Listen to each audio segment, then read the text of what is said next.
Une nouvelle vidéo tous les samedis à 12 h. Abonne-toi. En parlant de la Chine, parfois vous vous demandez pourquoi.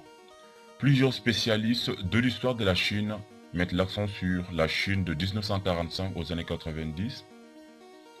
Cette question garde toute son importance dans la mesure où cela nous permettra de découvrir que c'est dans cet intervalle de temps que va dérouler la plus importante et influente histoire de la Chine. Cette phase décisive va prendre ses débuts juste à la fin de l'occupation japonaise en 1945, laquelle va marquer la division de la Chine en deux camps qui s'opposent. D'une part, les nationalistes de Chiang Kai-shek et d'autre part, les communistes sous la direction de Mao Zedong. La victoire obtenue en 1949, les communistes œuvrent pour la mise en place du socialisme dans un pays ravagé par un siècle de guerre civile et des invasions étrangères.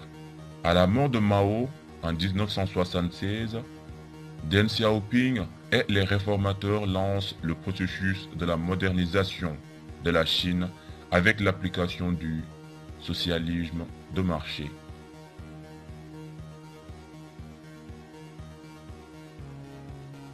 Mais pour avoir un plan bien détaillé, nous allons présenter les trois grandes périodes qui ont marqué cette Chine de 1945 aux années 90.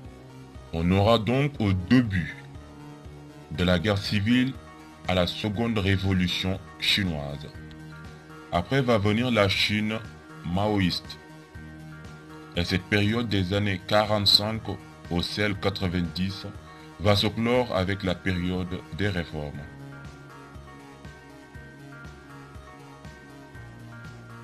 Pour ce qui est de la première période, qui va de 1945 à 1949, l'union sacrée entre le parti nationaliste Kuomintang et le parti communiste chinois, engagé en 1937 contre l'invasion du Japon, éclate au lendemain de la Seconde Guerre mondiale.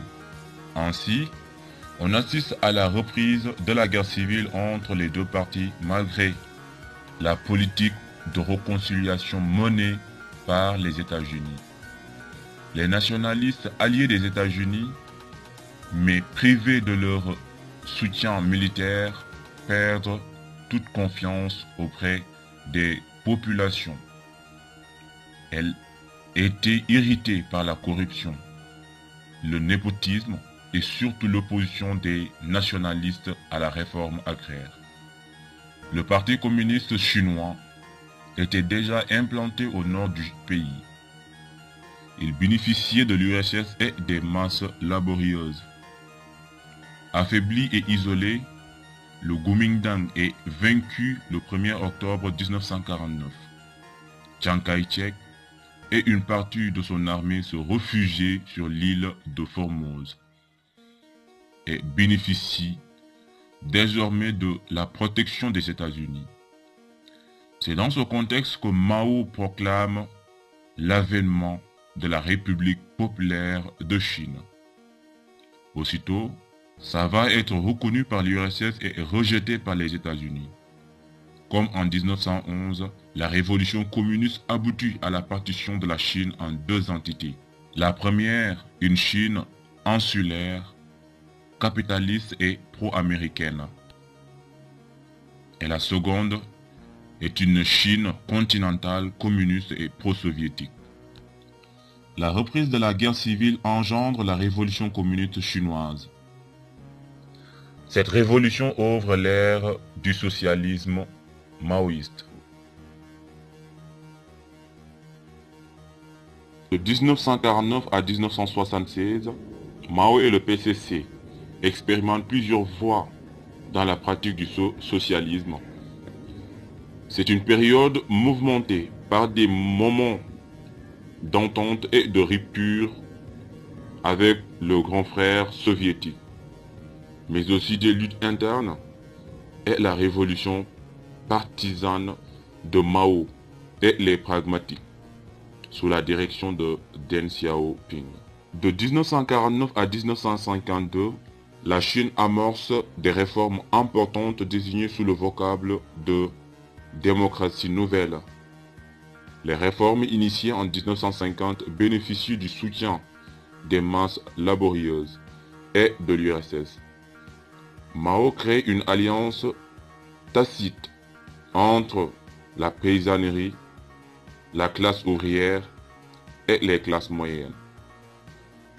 Cette alliance combat la bourgeoisie étrangère, les propriétaires fonciers et le système féodal. L'application de la réforme agraire est régie sous le slogan « La terre à ceux qui la travaillent ». Ainsi, des millions de familles reçoivent des lopins de terre en 1950. Le nouveau régime vise à lutter contre les crimes économiques, contre le gaspillage, le népotisme, la bureaucratie, les religions étrangères, etc. Ces différentes réformes étaient la reconstruction du pays sous le modèle soviétique. Pour le premier plan quinquennal, Mao adopte le modèle de développement socio-économique soviétique par la mise en place du premier plan quinquennal chinois. Ce dernier accorde la priorité à l'industrie lourde et nationalise le parc industriel. On assiste également à la création de coopératives de paysans et d'artisans. Les terres sont collectivisées, même si les exploitations familiales sont autorisées. Ce plan quinquennal a eu un bilan mitigé. La production industrielle a certes augmenté, mais le chômage s'est développé dans de nombreuses villes, car peu d'emplois étaient par la grande industrie. Les paysans, mécontents et prélèvent, effectuent sur le récolte se ruent vers les villes. La taille démographique constitue également un fardeau pour l'économie chinoise. Au même moment, le modèle soviétique était de plus en plus décrié dans un contexte de discorde entre la Chine de l'URSS. Alors Mao décide de mobiliser la population et lui permettre de s'exprimer et de critiquer l'appareil d'État. C'est la campagne des 100 fleurs. Cette campagne fait prendre conscience que la Chine doit construire le socialisme selon ses réalités et révèle que les idées développées par les réformateurs et les industries doivent être châtiées. La campagne des 100 fleurs est suivie d'une rectification qui se traduit par une sévère répression contre les réformateurs et les intellectuels. L'échec de ce plan quinquennal entraîne le lancement du Grand Bond en avant. En 1958, la Chine décide d'abandonner le modèle soviétique au détriment du maoïsme. Et l'initiative de Mao est lancée, le Grand Bond en avant, dont les objectifs ambitieux étaient de rattraper l'Angleterre en 7 ans et les États-Unis en 15 ans. Le Grand Bond en avant constitue la première tentative de Mao pour s'éloigner du modèle soviétique. Depuis le début de la déstalinisation et plus tard la rupture sino-soviétique de 1961. Le Grand Bond en avant s'appuie sur une mobilisation totale de masse rurale. Ainsi, les coopératives agricoles sont regroupées en 26 000 communes populaires, intégrant toutes les activités. Les Chinois pensaient y trouver un raccourci vers le communisme. Le Grand Bond en avant est considéré comme un mélange de volontarisme et d'utopie. Il fut un grand fiasco.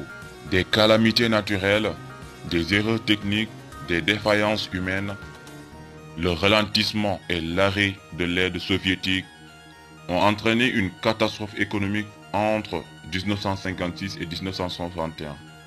Pendant ces 3 années noires, une grande famine aurait fait entre 15 et 30 millions de morts, d'où le réajustement à partir de 1961. L'échec du Grand Bond en avant conduit à l'éviction de Mao à la tête de l'État par un triumvirat de réformateurs, Deng Xiaoping, Zhou Enlai et Liu Shaoqi. Des mesures urgentes sont prises pour relancer l'économie. Les réformateurs privilégient l'efficacité et la productivité dans le secteur de l'agriculture. Mettent en place une nouvelle politique économique chinoise. Cette dernière permet le rétablissement de certains principes du libéralisme et une ouverture de l'Occident par l'importation et ses technologies.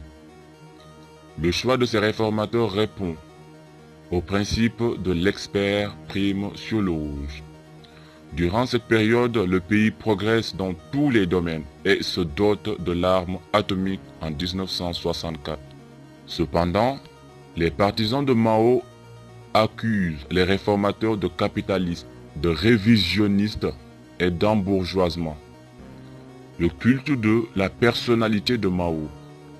La personnalité de Mao va connaître son apogée avec le lancement de la révolution culturelle. Mao, appelé aussi le grand timonier, et ses partisans chassitent sous le slogan de la révolution culturelle. Elle est inspirée de la pensée de Mao confinée dans le petit livre rouge. La grande révolution culturelle avait pour objectif la reprise du pouvoir par les maoïstes et la lutte contre le capitalisme, le révisionnisme et l'embourgeoisement. Elle encourage la liquidation des anciennes cultures et la promotion de nouvelles valeurs basées sur la pensée de Mao. Elle s'appuie sur l'armée dirigée par Lin Biao et sur la jeunesse universitaire organisée en garde rouge. Ces dernières mobilisent la masse à travers des manifestations et des affiches dévolutionnaires. Elles font la propagande pour un retour au pouvoir de Mao. La Chine connaît une période de quasi-guerre civile entre 1976 et 69. Le bilan de cette période est très controversé. Les réformateurs ont subi des liquidations, des humiliations et des condamnations. Certains sinologues estiment à 3 millions de morts. Le bilan de la lutte interne de la partie communiste chinoise. La Chine s'est repliée sur elle-même pendant la période de la révolution culturelle. Ayant pris conscience de ses erreurs, Mao annonce la recomposition du parti et la nomination de Zhou Enlai au poste du Premier ministre pour mener un nouvel équilibre économique. La Chine s'ouvre progressivement sur les pays occidentaux. Cette ouverture couronnée par l'administration du pays au Conseil de sécurité de l'ONU en 1971. Durant les dernières années de Mao, les révolutions culturelles sont atténuées avec la réhabilitation de plusieurs réformateurs. Ils vont conduire une politique pragmatique de modernisation de la Chine. La mort de Mao en septembre 1976 annonce la fin d'une période d'expérimentation du socialisme avec un bilan mitigé. La Chine s'engage ainsi dans une nouvelle ère, le socialisme de marché.